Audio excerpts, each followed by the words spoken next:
ఎక్కడ చూసినా బ్రహ్మకుమారి సంస్థ గురించి వైరల్ అవుతోంది. మైథిలి అనే ఒక అమ్మాయి ఇంటర్వ్యూస్ ప్రతి ఛానల్లో చూస్తున్నాము. ఆ అమ్మాయి విత్ వీడియో ప్రూఫ్స్ అలానే ఫొటోస్తో సహా వచ్చి కూర్చుంటుంది. అంటే ఇంతకుముందు మనం ప్రీవియస్ కూడా డిస్కస్ చేసుకున్నాం, ఇలా జరుగుతోంది, కన్వర్ట్ చేస్తున్నారు, అంతవరకే తెలుసు మనకి.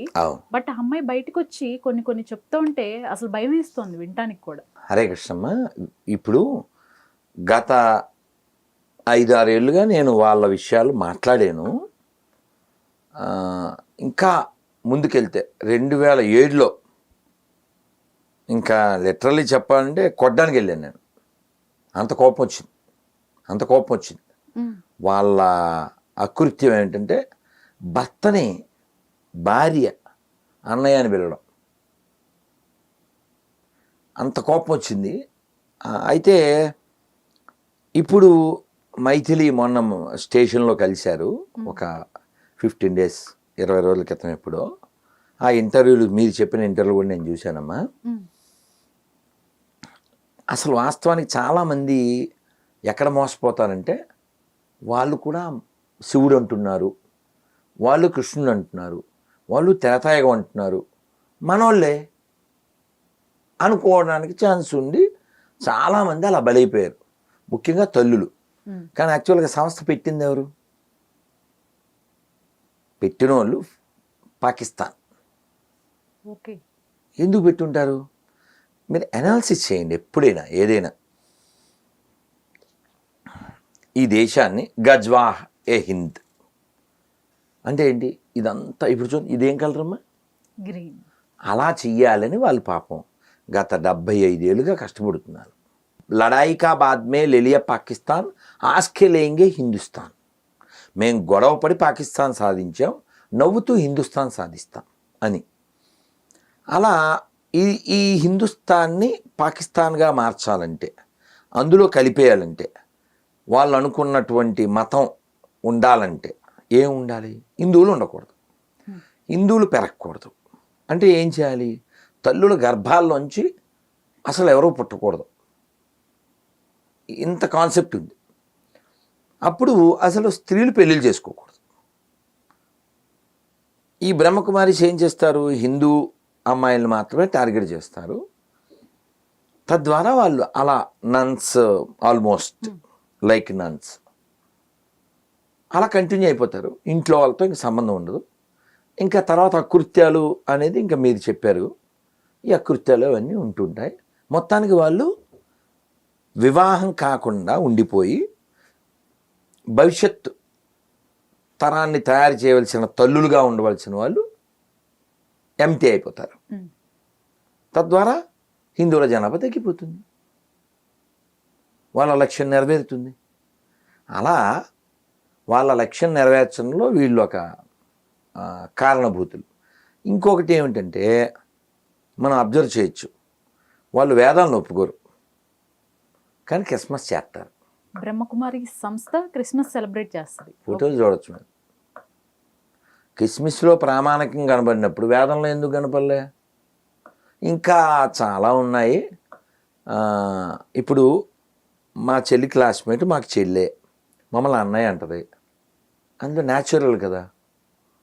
వాళ్ళ ఇంటికి వెళ్ళాం, అన్నయ్య రండి అని పిలిచింది. అందులో సర్ప్రైజ్ ఏం లేదు, కానీ వాళ్ళ అమ్మ కూడా అన్నయ్య అంటది మమ్మల్ని.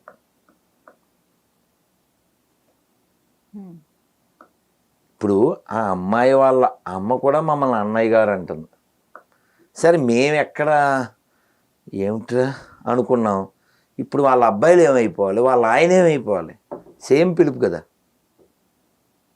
వాళ్ళ అబ్బాయిలు వాళ్ళ ఆయన కూడా అన్నయ్య అని పిలుస్తుంది ఈవిడ. అంటే వీళ్ళ కాన్సెప్ట్ ఏమిటంటే హిందుత్వ నాశనం, ధర్మనాశనం. ఒక్కొక్క దానికి ఒక ఫేస్ అమ్మ. ఇంకోటి చెప్తాను, ఆ మధ్య అదేదో గీతాసారం అని బుక్కు 10 రూపాయలకి ఇస్తున్నారు. యాక్చువల్గా అది ఎవరో హిందువులు ప్రింట్ చేసింది కాదు అది. ఓకే, దాని లోపల ఈ ఈ ఈ తత్సంబంధీకులే దాని లోపలికి వెళ్ళి ఆ పుస్తకం లోపల చూస్తే రాతలన్నీ గీత ఉండదు, అంత రోతే. అంటే ఈ బ్రహ్మకుమారీస్ని నేను అందుకే కోపం వచ్చి బ్రహ్మరాక్షస కుమారీస్ అంటాను. ఓం శాంతి కాక ఓం అశాంతి అంటాను. వీళ్ళు యాక్చువల్గా ఒక ముసుగుతో ఉన్నారు, ఒక ముసుగు.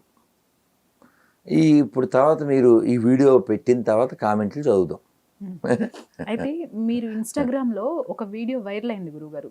దీపావళి రోజు ఒక మిషనరీ స్కూల్ యాజమాన్యం పిల్లలతో సహా బయటికి తీసుకొచ్చేసి పిల్లలతో ప్లకార్డ్స్ పట్టించుకొని దీపావళి సెలబ్రేట్ చేసుకుంటే పొల్యూషన్ పాడవుతుంది, సో దీపావళి సెలబ్రేట్ చేయొద్దు అంటూ నినాదాలు చేస్తూ బయటకు వచ్చారు.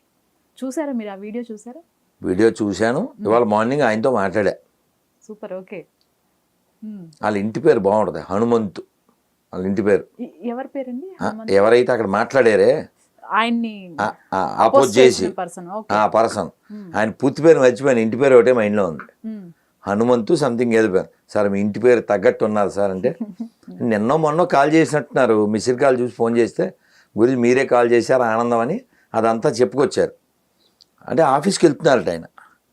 వెళ్తుంటే పిల్లలు చాలా పెద్ద లైన్ ఉంది. ప్లకార్డ్స్ రికార్డ్ చేశానులేండి. ఈ ప్లకార్డ్స్ ఏంటని చూస్తే ఇది.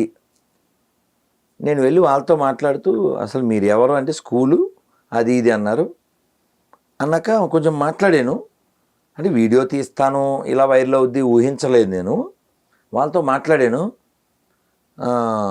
ఇలా మాట్లాడుతుండగా ఒక లేడీ వచ్చి, టీచర్ మీరు నిజదేవుని తెలుసుకోండి అది ఇదని ఏదో మాట్లాడిందంటే, ఎవడు నిజదేవుడు? యోహాను చాప్టర్ 2 చూసావా? మేము నీ వలె వ్యభిచారులకు పుట్టిన వారము కాము అని అందులో ఉంది. ఇవన్నీ మాట్లాడాను నేను. ఇవన్నీ మాట్లాడినప్పుడు ఈ విషయం పెరిగింది. అప్పుడు ఈ మొక్క వీడియో తీసాము. తర్వాత వీళ్ళు ఏదో పెట్టి కేసు పెడితే స్టేషన్కి వెళ్ళాం, వాళ్ళంతా బాగానే చూసుకున్నారు. అంటే విషయం ఏంటంటే ఇలా వాళ్ళు ఎందుకు తయారయ్యేది చెప్పండి? హిందూ పండగలకి హిందూ పిల్లల్ని తీసుకెళ్ళి ఆపోజిట్గా మాట్లాడడానికి కారణం వాళ్ళకి ఆ బుల్బుల్ ఎక్కడం, వాళ్ళ పుస్తకం ఎక్కడం. పుస్తకం ఎక్కడం అనేది ఒక కాన్సెప్ట్ అయితే, రెండోది మీకు ఇప్పుడు బ్రహ్మరాక్షస కుమారీస్ ఏ విధంగా అయితే ఈ దేశ ధర్మనాశనానికి పనిచేస్తుందో అలాగే క్రైస్తవం కూడా అదే పనిచేస్తుంది. వాళ్ళ కాన్సెప్ట్ ఏమిటంటే వాళ్ళ మత వ్యాప్తి అనేది సెకండరీ, ఈ దేశ నాశనం వాళ్ళ ప్రైమరీ. కాబట్టి చెక్ చేయండి. ఒక రూలు అంటే నేను ఈ వీడియో ముఖంగా లాయర్లందరినీ రిక్వెస్ట్ చేస్తున్నా, కోర్టులో కేసు వేయండి. ఒక రిక్వెస్ట్ గవర్నమెంట్ ఆఫ్ ఇండియాకి, కోర్టు ద్వారా అయితే బాగుంటుంది. కానీ దురదృష్టం కోర్టులను కూడా మనం విశ్వసించుదామంటే లేని పరిస్థితి తెచ్చారు. మీకు గుర్తుందా, మనం సినిమాకు ముందు జనగణమన పాడేవారా? వందే మాత్రం జనగణమన 52 సెకండ్స్, కొన్ని రోజులు అదే అదే దానికే మాట్లాడు. 52 సెకండ్స్, నాట్ ఈవెన్ 1 మినిట్.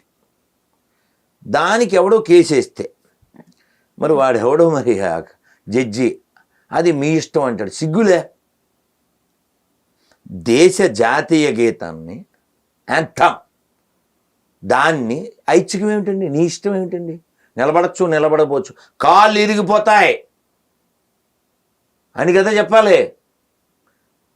దేశభక్తి లేకపోతే దేశం ఎలా ఉంటుంది?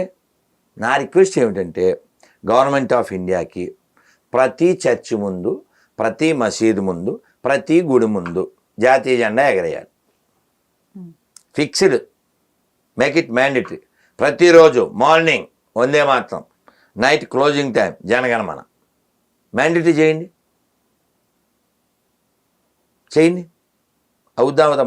మొన్న ఆగస్టు 15కి చాలా గుళ్ళల్లో జాతీయ జెండా ఎగరేశారు, వందే మాత్రం జనగణమన పాడారు. మరి ఎన్ని చర్చిల ముందు జరిగిందంటారు? ఎన్ని మసీదుల ముందు జరిగింది? మనం ఎత్తుకుంటే ఆయన పేరు నాకు తెలియదు కానీ ఇక్కడ హోమ్ మినిస్టర్ చేశాడు లాస్ట్ గవర్నమెంట్లో, తెలంగాణ ఆయన పేరు ఏదో ఉంది. మరి ఆయన ఎప్పుడైనా జెండాకి శాల్యూట్ చేయడం కానీ జనగణమన కానీ ఏమన్నా ఉందా? కాబట్టి మీరు అబ్జర్వ్ చేయండి. మీరు ఆ పిల్లలు దీపావళి విషయం అదొకటే చూడకండి.